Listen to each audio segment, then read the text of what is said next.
नमस्कार मित्रों, मेरे स्पिरिचुअल कनेक्ट पर आप सभी लोगों का हार्दिक अभिनंदन है। मित्रों, आज मैं आप लोगों को महाकवि जयदेव जी के बारे में बताने वाली हूँ। उन्होंने गीत गोविंद लिखा है, जो कि वो बहुत प्रसिद्ध हुआ और ये संस्कृत के प्रकांड विद्वान थे।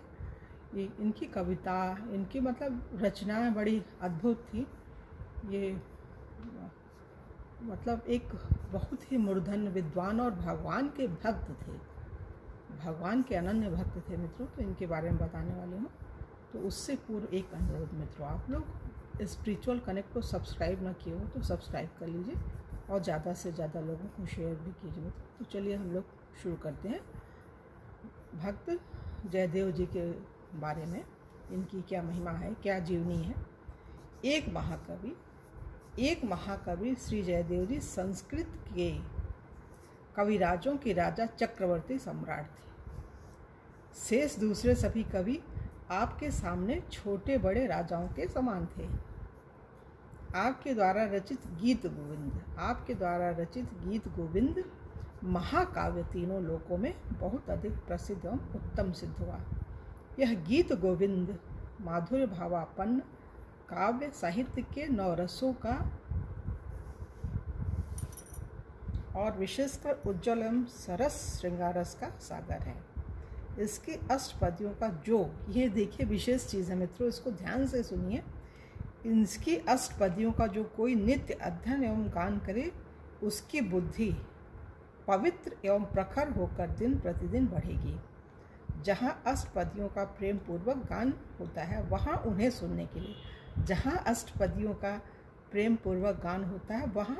सुनने के लिए भगवान श्री राधा रमण जी अवश्य आते, आते ही आते हैं। अगर आपने ये 8 पद जो है, अष्टपदियाँ जो है, ये गा दिया तो राधा रमण स्वयं आते हैं सुनने के लिए और सुनकर प्रसन्न होते हैं। श्री पद्मावती जी के पति श्री जयदेव जी संत रूपी कमल वन को आनंदित करने वाले सूर्य के समान इस पृथ्वी पर अवतरित हुए। इनकी महिमा क्या है, इनकी जीवनी अब सुनिए मित्रों। श्री जयदेव जी का चरित्र इस प्रकार से है, इनको ध्यान से सुनिए। ये कहाँ पैदा हुए, कैसे, इन्होंने क्या किया। प्रसिद्ध भक्त कवि जयदेव का जन्म लगभग 600 वर्ष पूर्व बंगाल की वीरभूमि जिले के अंतर्गत केंदू बिलो नामक गांव में हुआ था। इनके पिता का नाम भोजदेव था और माता का नाम वामा देवी था। ये भोजदेव कान्यकुब्ज से बंगाल में आए हुए पंच ब्राह्मणों में भरद्वाज गोत्रज श्री हर्ष के वंशज थे। माता पिता बाल्यकाल में ही खत्म, जब बाल्यावस्था थी इनकी, तभी इनके माँ पिता दोनों की मृत्यु हो गई थी। जयदेव को अकेला छोड़कर चल बसे थे इनके पिता माता बचपन में ही। ये भगवान का भजन करते हुए किसी प्रकार अपना निर्वाह करते थे। पूर्व संस्कार बहुत अच्छे होने के कारण इन्होंने कष्ट में रहकर भी बहुत अच्छा विद्याभ्यास कर लिया और सरल प्रेम के प्रभाव से भगवान श्री कृष्ण की परम कृपा के अधिकारी हो गए थे। उनके पिता को निरंजन नामक उसी गांव के एक ब्राह्मण के कुछ रुपए देने थे। निरंजन जयदेव को संसार से उदासीन जानकर उनकी भगवत भक्ति से अनुचित लाभ उठाने के विचार से किसी प्रकार उनके घर द्वार हथियाने का निश्चय किया। उसने एक दस्तावेज बनाया और आकर जयदेव से कहा, देख जयदेव, मैं तेरे राधा कृष्ण को और गोपी कृष्ण को नहीं जानता। या तो अभी मेरे रुपए ब्याज समेत दे दे, नहीं तो इस दस्तावेज पर सही करके घर द्वार पर मुझे अपना कब्जा कर लेने दे। जयदेव तो सर्वथा निष्प्रिय, तो उन्हें तो कोई किसी घर गृहस्थी से इससे कोई वास्ता ही नहीं था। वो सन्यासी जैसी उनकी ज़िंदगी वो जी रहे थे। उन्हें घर द्वार में रत्ती भर भी ममता नहीं थी। उन्होंने कलम उठाकर उसी क्षण दस्तावेज पर हस्ताक्षर कर दिए। निरंजन कब्जा करने की तैयारी से आया ही था। उसने तुरंत घर पर कब्जा कर लिया। इतने में ही निरंजन की छोटी कन्या दौड़ती हुई अपने घर से आकर निरंजन से कहने लगी, बाबा जल्दी चलो, घर में आग लग गई है। सब जल गया। भक्त जयदेव वहीं थे, उनके मन में द्वेष, हिंसा का कहीं लेस भी नहीं था। निरंजन के घर में आग लगने की खबर सुनकर वे भी उसी क्षण दौड़े और जलती हुई लाल लाल लपटों के अंदर उसके घर में घुस गए।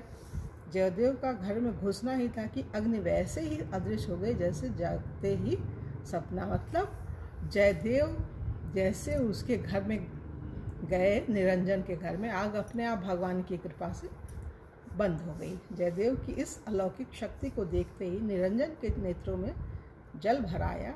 अपनी अपवित्र करने पर पछतावा हुआ। निरंजन जयदेव के चरणों में गिर पड़ा और दस्तावेज को फाड़कर कहने लगा, देव मेरा अपराध क्षमा करो। मैंने लोभवश थोड़े से पैसे के लिए जानबूझकर बेईमानी से तुम्हारा घर द्वार छीन लिया है। आज तुम न होते तो मेरा तमाम घर खाक हो गया होता। धन्य हो तुम, आज मैंने भगवत भक्त का प्रभाव जाना।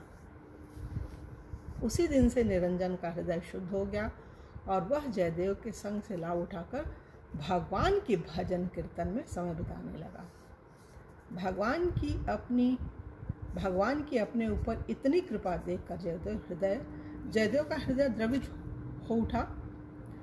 उन्होंने घर द्वार छोड़कर पुरुषोत्तम क्षेत्र पुरी जाने का विचार किया और अपने गांव के पराशर नामक ब्राह्मण को साथ लेकर वे पुरी की ओर चल पड़े। भगवान का भजन कीर्तन करते मग्न हुए जयदेव जी चलने लगे।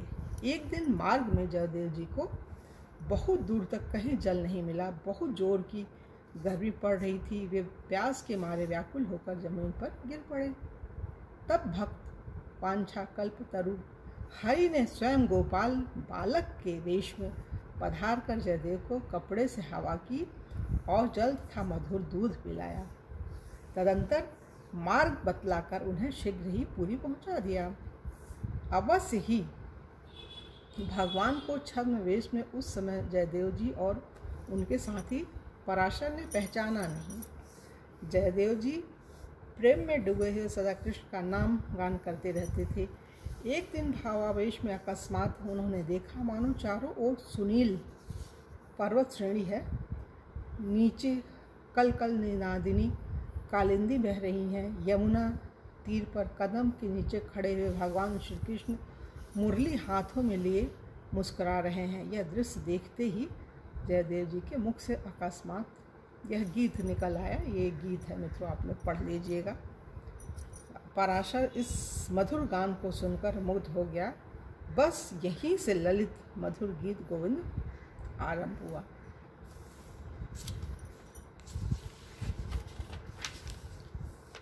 कहा जाता है यहीं जयदेव जी को भगवान के दशावतारों के प्रत्यक्ष दर्शन हुए और उन्होंने जय जगदीश हरे की टेर लगाकर 10 अवतारों की क्रमशः स्तुति गाई। कुछ समय बाद जब उन्हें बाह्य ज्ञान हुआ तब पराशर को साथ लेकर वे चले भगवान श्री जगन्नाथ जी के दर्शन करने। भगवान के दर्शन प्राप्त कर जयदेव जी बहुत प्रसन्न हुए। उनका हृदय आनंद से भर गया। वे पुरुषोत्तम क्षेत्र पुरी में एक विरक्त सन्यासी की भांति रहने लगे। उनका कोई नियत स्थान नहीं था। प्रायः वृक्ष के नीचे ही वे रहा करते थे और भिक्षा द्वारा क्षुधा निवृत्त करते। दिन रात प्रभु का ध्यान, चिंतन और गुणगान करना ही उनके जीवन का एकमात्र कार्य था। अब इसमें इनकी महिमा में देखिए ये भी बताया गया, जयदेव जी श्री जगन्नाथ जी के स्वरूप, मतलब एक स्वरूप ही बताया गया है जगन्नाथ भगवान का। कवि सम्राट श्री जयदेव जी बंगाल प्रांत के वीरभूमि जिले के अंतर्गत केंदु बिल्व नामक ग्राम में उत्पन्न हुए थे। आपका वैराग ऐसा प्रखर था कि एक वृक्ष के नीचे एक ही दिन निवास करते थे, दूसरे दिन दूसरे वृक्ष के नीचे आसक्ति रहित रहते थे। जीवन निर्वाह करने की अनेक सामग्रियों में से आप केवल एक गुदरे और एक कमंडलू ही अपने पास रखते थे और कुछ भी नहीं। सुदेव नाम की एक ब्राह्मण के कोई संतान न थी। उसने श्री जगन्नाथ जी से प्रार्थना की कि यदि मेरे संतान होगी तो पहले संतान आपको अर्पण कर दूंगा। कुछ समय के बाद उसके एक कन्या हुई और जब 12 वर्ष की विवाह के योग हो गई तो उस ब्राह्मण ने श्री जगन्नाथ जी के मंदिर में उस कन्या का नाम था पद्मावती को लाकर प्रार्थना की कि हे प्रभु, मैं अपनी प्रतिज्ञा के अनुसार आपको भेंट करने के लिए यह कन्या लाया हूँ। उसी समय श्री जगन्नाथ जी ने आज्ञा दी कि परम रसिक जयदेव नाम के जो भक्त हैं वे मेरे ही स्वरूप हैं। भगवान स्वयं बोल रहे हैं, देखिए, वो मेरे ही स्वरूप हैं। अतः इसे अभी ले जाकर उन्हें अर्पण कर दो और उनसे कह देना कि जगन्नाथ जी की ऐसी ही आज्ञा हुई है। भगवान की आज्ञा पाकर वह ब्राह्मण वन में वहाँ गया जहाँ कविराज राजभक्त श्री जयदेव जी बैठे थे और उनसे बोला, हे महाराज, आप मेरी इस कन्या को पत्नी रूप से अपनी सेवा में लीजिए। जगन्नाथ जी की ऐसी आज्ञा है। जयदेव जी ने कहा, जगन्नाथ जी की बात जाने दीजिए, वे यदि हजारों स्त्रियां सेवा में रखें तो उनकी शोभा है, परंतु हमको तो एक ही पहाड़ के समान बाहर वाली हो जाएगी। अतः अब तुम कन्या के साथ यहाँ से लौट जाओ। ये भगवान की आज्ञा को भी नहीं मान रहे हैं। यह देखकर ब्राह्मण खींच उठा और अपने लड़की से बोला,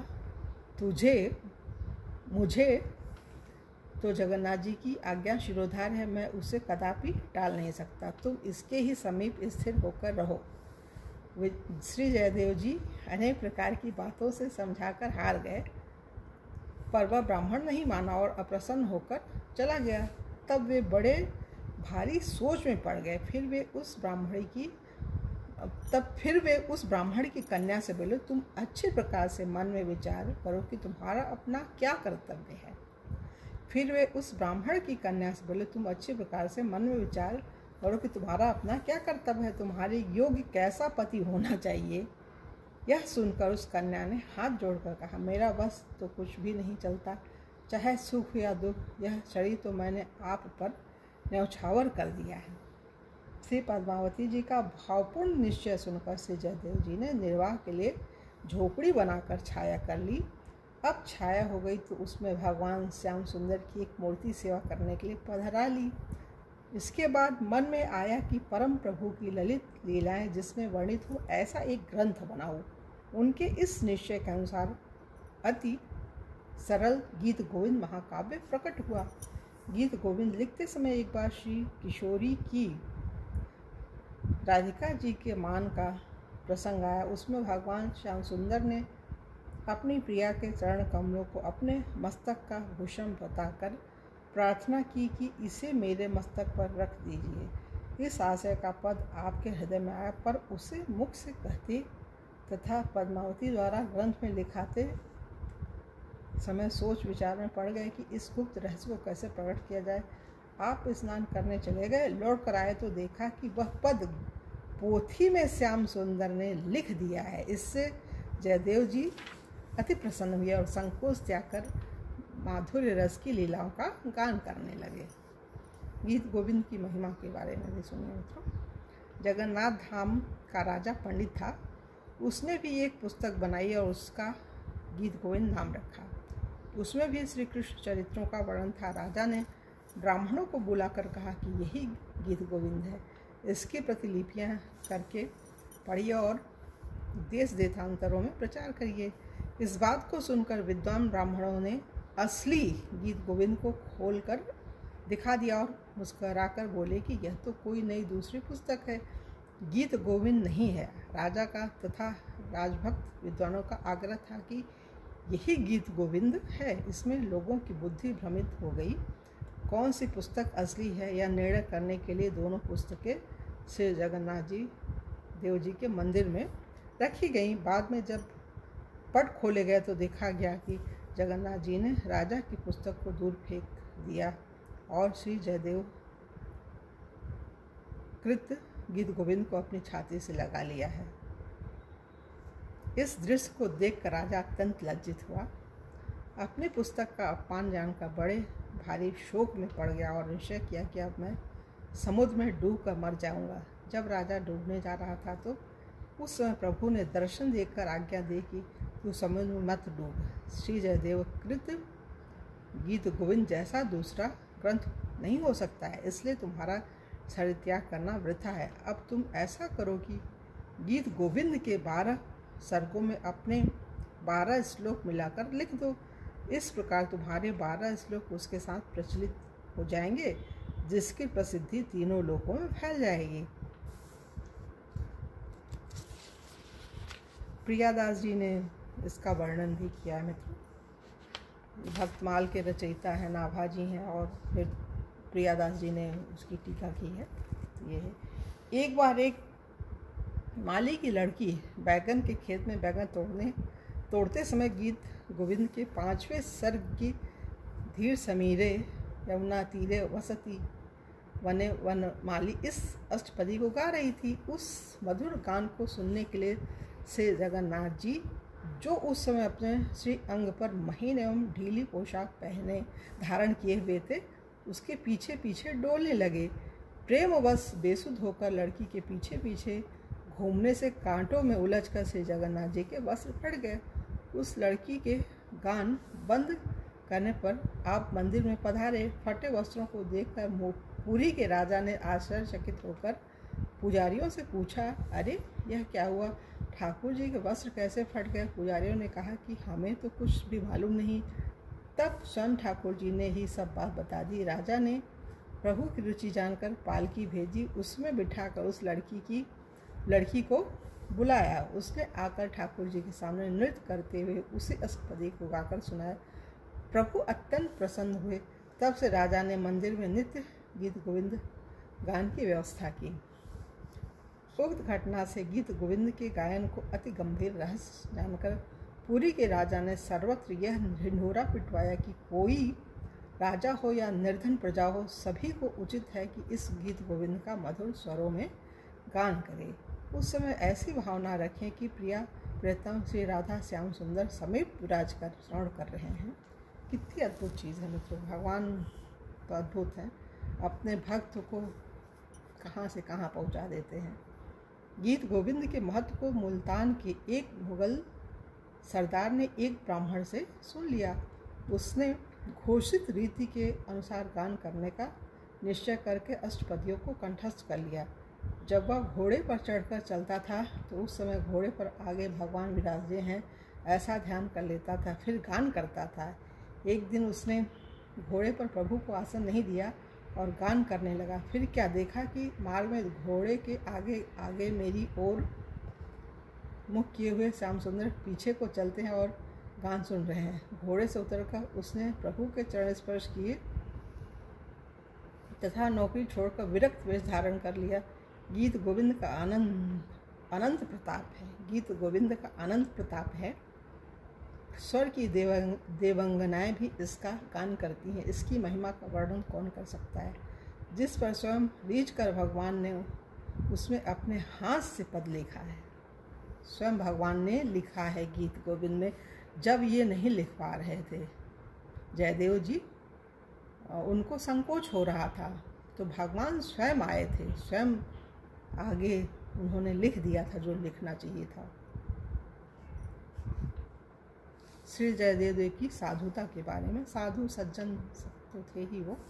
श्री जयदेव जी को एक बार एक सेवक ने अपने घर बुलाया। दक्षिणा में आग्रह करके कुछ मोहरें देने लगा। आपके मना करने पर भी उसने आपकी चद्दर में मोहरें बांध दी। आप अपने आश्रम को चले, तब मार्ग में उन्हें ठग मिल गए। आपने उनसे पूछा कि तुम लोग कहाँ जाओगे? ठगों ने उत्तर दिया, जहाँ तुम जा रहे हो वहीं हम भी जाएंगे। श्री जयदेव जी समझ गए कि ये ठग हैं। आपने गांठ खोलकर सब मोहरें उन्हें दे दी और कहा कि इनमें से जितनी मोहर आप लेना चाहें ले लें।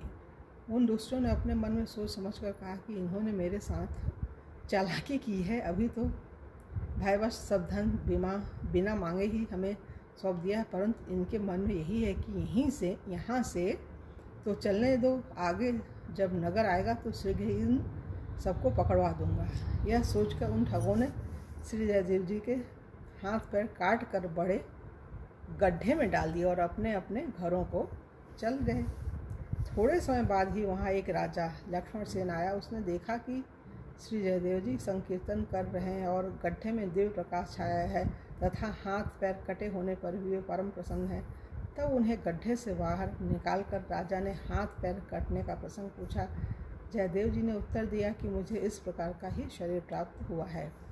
श्री जयदेव जी के दिव्य दर्शन एवं मधुर वचनामृत को सुनकर राजा ने मन में विचार कि मेरा बड़ा भारी सौभाग्य है कि मैंने ऐसे संत के दर्शन प्राप्त हुए, मुझे ऐसे संत के दर्शन प्राप्त हुए। राजा उन्हें पालकी में बिठाकर घर ले आया, चिकित्सा के द्वारा कटे हुए हाथ पैरों के घाव ठीक करवाए। फिर श्री जयदेव जी से प्रार्थना की कि अब आप मुझे आज्ञा दीजिए कि कौन सी सेवा करूं। श्री जयदेव जी ने कहा कि राजन, भगवान और भक्तों की सेवा कीजिए। ऐसी आज्ञा पाकर राजा साधु सेवा करने लगा। इसकी ख्याति चारों ओर फैल गई। एक दिन वे ही चारों ठग सुंदर कंठी माला धारण कर राजा के यहाँ आए। उन्हें देखते ही श्री जयदेव जी ने अत्यंत प्रसन्न होकर कहा, देखो आज तो मेरे बड़े गुरु भाई लोग आए हैं। ऐसा कहकर उन्होंने सबका बड़ा ही स्वागत किया। श्री जयदेव जी ने शीघ्र राजा को बुलाकर कहा कि इनकी प्रेम से यथोचित सेवा करके संत सेवा का फल प्राप्त कर लो। आज्ञा पाकर राजा उन्हें भीतर महल में ले गया और अनेक सेवकों को उनकी सेवा में लगा दिया। परंतु उन चारों के मन अपने पाप से व्याकुल थे। उन्हें भय था कि यह हमें पहचान गया है, राजा से कहकर मरवा देगा। वे राजा से बार बार विदा मांगते थे, पर राजा उन्हें जाने नहीं देता था। तब श्री जयदेव जी के कहने पर राजा ने अनेक प्रकार के वस्त्र, रत्न, आभूषण आदि देकर उन्हें विदा किया। सामान को ढोने के लिए साथ में कई मनुष्यों को भी भेजा। और उसमें ये मित्रों और बड़ा है, ये तो इनकी महिमा तो अनंत है। राजा के सिपाही गठरियों को लेकर उन ठग संतों को पहुंचाने के लिए उनके साथ साथ चले।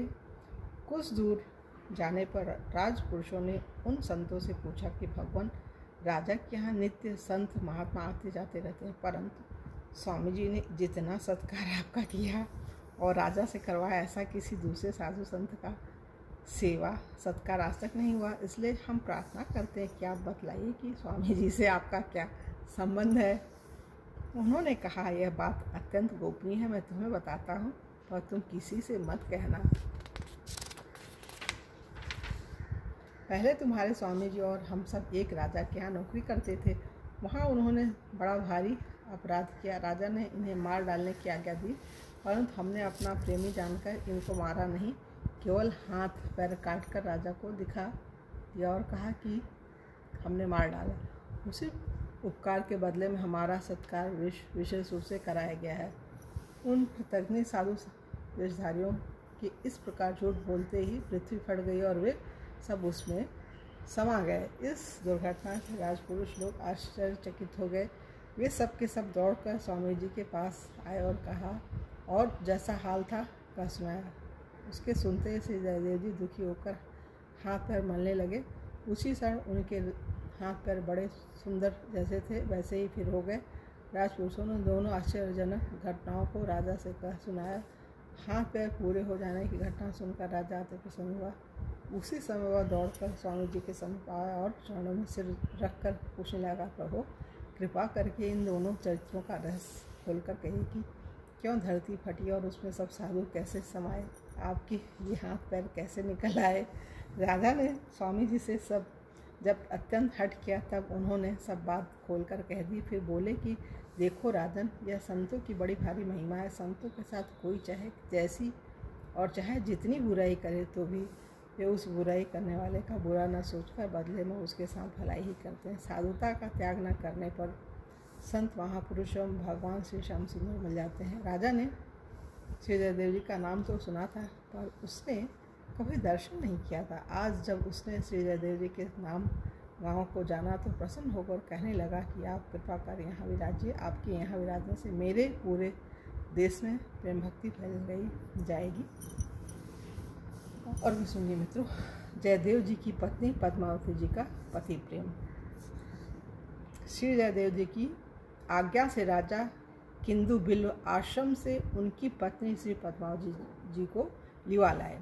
श्री पद्मावती जी रानी के निकट निवास में रहने लगी। एक दिन जब रानी पद्मावती निकट बैठी थी, उसी समय किसी ने आकर रानी को सूचित किया कि तुम्हारा भाई शरीर छोड़कर देवलोकवासी हुआ और तुम्हारी भावजों में से एक सती हो गई। यह सुनकर रानी को अत्यंत आश्चर्य हुआ कि हमारी भाभी कितनी बड़ी सती साध्वी थी। श्री पद्मावती जी को इससे कुछ भी आश्चर्य न हुआ। उन्होंने रानी को समझाया कि पति के स्वर्गवासी होने पर उनके मृत शरीर के साथ जल जाना उत्तम पति व्रत सूचक है, परंतु अनंत प्रीति की यह रीति है कि प्रियतम के प्राण छूट जाएं तो अपने प्राण भी उसी समय शरीर को छोड़कर साथ चले जाएं। पद्मावती जी ने रानी की भाभी की प्रशंसा नहीं की। इससे रानी ने व्यंग करते हुए कहा कि आपने जैसी पतिव्रता बताई वैसी ऐसी तो केवल आप ही हो। समय पाकर सब बात रानी ने राजा से कहकर फिर यूँ कहा, आप स्वामी जी को थोड़ी देर के लिए बाग में ले जाओ, तब मैं देखूंगी इनकी पति में कैसे प्रीति है। राजा ने रानी का विचार सुनकर कहा कि यह उचित नहीं है। जब रानी ने बड़ा हठ किया तब राजा ने उसकी बात मानकर वैसा ही किया। राजा के साथ जयदेव जी के बाग में चले जाने पर रानी की सिखाई हुई एक दासी ने आकर पद्मावती जी को सुनाया कि आपके स्वामी जी भगवान के धाम को चले गए। यह सुनते ही रानी और समी बैठी इस तरह दुख प्रकट करने के ढोंग को रचकर धरती पर लौटने और रोने लगी। ध्यान द्वारा जानकर थोड़ी देर बाद भक्त वधू श्री पद्मावती जी बोली, अजी रानी जी, मेरे स्वामी जी तो बहुत अच्छी तरह से हैं, तुम अचानक ही इस प्रकार क्यों धोखे में आकर डर रही हो। रानी की माया का पद्मावती जी पर कुछ भी प्रभाव न हुआ, भेद खुल गया। इससे रानी को बड़ी लज्जा हुई। जब कुछ दिन बीत गए तो फिर दूसरी रानी ने उसी प्रकार की तैयारी करके माया जाल रचा। श्री पद्मावती जी अपने मन में समझ गई कि रानी परीक्षा लेना चाहती है तो परीक्षा दे ही देना चाहिए। इस बार जैसी ही किसी दासी ने आकर कहा, अजी स्वामी जी तो प्रभु को प्राप्त हो गए। वैसे ही झट प्रति प्रेम से परिपूर्ण होकर श्री पद्मावती जी ने अपना शरीर छोड़ दिया। इनके मृतक शरीर को देखकर रानी का मुख कांतिहीन सफ़ेद हो गया। राजा आए और उन्होंने जब यह सब जाना तो कहने लगे कि इस स्त्री के चक्कर में आकर मेरी बुद्धि भी भ्रष्ट हो गई। अब इस पाप का यही प्रायश्चित है कि मैं भी चल मरूं।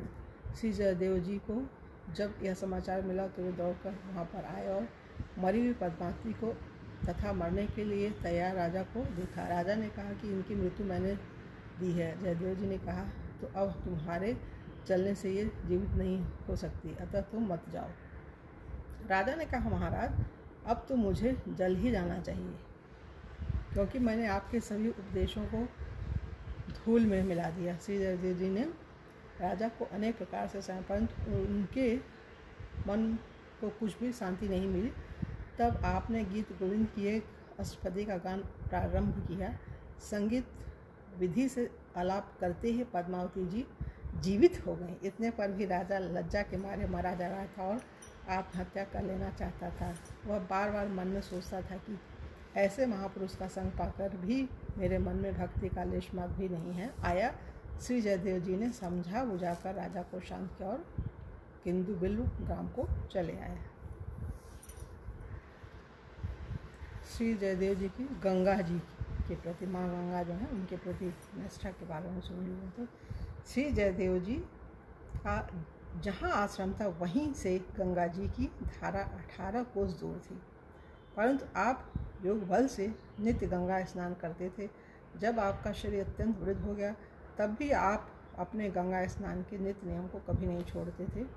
इनके बड़े भारी प्रेम को देखकर इन्हें सुख देने के लिए रात को स्वप्न में श्री गंगा जी ने कहा, अब तुम स्नानार्थ इतनी दूर मत आया करो, केवल ध्यान में ही स्नान कर लिया करो, धारा में जाकर स्नान करने का हठ मत करो। श्री जयदेव जी ने इस आज्ञा को स्वीकार नहीं किया। तब फिर गंगा जी ने स्वप्न में कहा, तुम नहीं मानते हो तो मैं ही तुम्हारे आश्रम के निकट सरोवर में आ जाऊंगी। तब आपने कहा, मैं कैसे विश्वास करूंगा कि आप आ गई हैं। गंगा जी ने कहा, जब आश्रम के समीप जलाशय में कमल खिले देखना, तब विश्वास करना कि गंगा जी आ गई। ऐसा ही हुआ। खिले हुए कमलों को देखकर श्री जयदेव जी ने वहीं स्नान करना आरंभ कर दिया। और भी इनकी महिमा सुनिए मित्रों। जयदेव दंपति पर कृष्ण कृपा। एक दिन श्री जयदेव जी गीत गोविंद का एक गीत लिख रहे थे, परंतु वह पूरी ही नहीं हो पाती थी। पद्मावती जी ने कहा, देव स्नान का समय हो गया है, अब लिखना बंद करके आप स्नान कराएं तो ठीक हो। जयदेव जी ने कहा, पद्मा जाता हूँ, क्या करूँ, मैंने एक गीत लिखा है परंतु उसका शेष चरण ठीक नहीं बैठता, तुम भी सुनो। तो उन्होंने ये गीत सुनाया। तो इसके बाद क्या लिखूं, कुछ निश्चय नहीं कर पाता। पद्मावती जी ने कहा, इसमें घबराने की कौन सी बात है, गंगा स्नान से लौटकर शेष चरण लिख लीजिएगा। अच्छा, यही सही, ग्रंथ को और कलम दावात को उठाकर रख दो, मैं स्नान करके आता हूँ। जयदेव जी इतना कहकर स्नान करने चले गए। कुछ ही मिनटों बाद जयदेव का वेश धारण कर स्वयं भगवान श्री कृष्ण पधारे और बोले, पद्मा जरा गीत गोविंद देना। पद्मावती ने विस्मित होकर पूछा, आप स्नान करने ही गए थे ना, बीच से ही कैसे लौट आए? महामायावी श्री कृष्ण ने कहा, रास्ते में ही अंतिम चरण याद आ गया, इसी से लौट आया। पद्मावती ने ग्रंथ और कलम दावात ला दिए। जयदेव वेशधारी भगवान ने देहि पद पल्लव मुदारम लिखकर पादपूर्ति कर दी। तदंतर पद्मावती से जल मांगकर स्नान किया और पूजादि से निवृत्त होकर भगवान के निवेदन किया हुआ पद्मावती के हाथ से बना भोजन पाकर पलंग पर लेट गए। पद्मावती पत्तल में बचा हुआ प्रसाद पाने लगी। इतने में स्नान करके जयदेव जी लौट आए। पति को इस प्रकार आते देखकर पद्मावती सहम गई। जयदेव भी पत्नी को भोजन करते देखकर विस्मित हो गए। जयदेव जी ने कहा, यह क्या पद्मा, आज तुम श्री माधव को भोग लगाकर मुझको भोजन कराए बिना ये कैसे जीम रही हो? तुम्हारा ऐसा आचरण तो मैंने कभी नहीं देखा। पद्मावती ने कहा, आप यह क्या कह रहे हैं? आप गीत का शेष चरण लिखने के लिए रास्ते से ही लौट आए थे। पाद की पूर्ति करने के बाद आप अभी अभी तो स्नान पूजन करके लेटे थे। इतनी देर में मैं आपको नहाए हुए से आते कैसे देख रही हूँ? जयदेव जी ने जाकर देखा, पलंग पर कोई नहीं लेट रहा है। वे समझ गए कि आज अवश्य यह भक्त वत्सल की कृपा हुई है। फिर कहा, अच्छा पद्मा, लाओ तो देखें गीत की पूर्ति कैसे हुई है। पद्मावती ग्रंथ ले आई।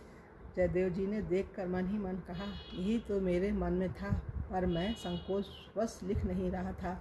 फिर वे दोनों हाथ उठाकर रोते रोते पुकार कर कहने लगे, हे कृष्ण, हे नंदनंदन, हे राधा वल्लभ, हे व्रजांगनाधर, हे गोकुल रत्न, हे करुणा सिंधु, हे गोपाल, हे प्राणप्रिय, आज किस अपराध से इस किंकर को त्याग कर आपने केवल पद्मा का मनोरथ पूर्ण किया। इतना कहकर जयदेव जी पद्मावती की पत्तल से श्रीहरि का प्रसाद उठाकर खाने लगे। पद्मावती ने कितनी ही बार रोक कर कहा, नाथ, आप मेरा उच्छिष्ट क्यों खा रहे हैं? परंतु प्रभु प्रसाद के लोभी भक्त जयदेव ने उसकी एक भी न सुनी।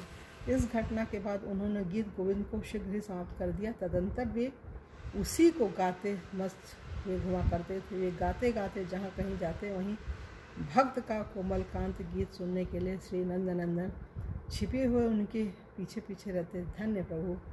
अंतकाल में श्री जयदेव जी अपनी पति परायणा पत्नी पद्मावती और भक्त पराशर, निरंजन आदि को साथ ले